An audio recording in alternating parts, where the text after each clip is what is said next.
Hello बच्चों, let's read the question. Question says the distance x covered in time t by a body having initial velocity v naught and having a constant acceleration a is given by x equals to v naught t plus half a t square. This result follows from option 1 Newton's first law, option 2 Newton's second law, option 3 Newton's third law and option 4 none of these.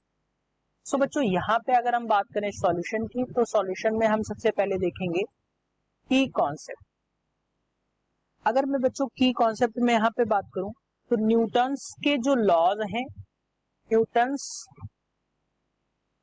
Laws जो हैं वो क्या है कि इनमें क्या होता है, बेसिकली ये रिलेट करते हैं बिहेवियर ऑफ, मैं इसको लिख देता हूं, is related with behaviour of motion of object, motion of objects on the effect of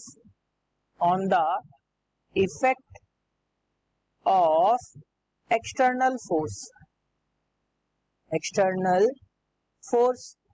बच्चों अगर मैं बात करूं पहला नियम क्या है न्यूटन के फर्स्ट लॉ की, अगर मैं बात करूं तो फर्स्ट लॉ जो है वो क्या कहता है कि कोई भी चीज जो है अगर वो रेस्ट में है तो वो रेस्ट में ही रहेगी, अगर ये मोशन में है तो वो मोशन में ही रहेगी जब तक कि उस पे कोई एक्सटर्नल फोर्स अप्लाई ना किया जाए.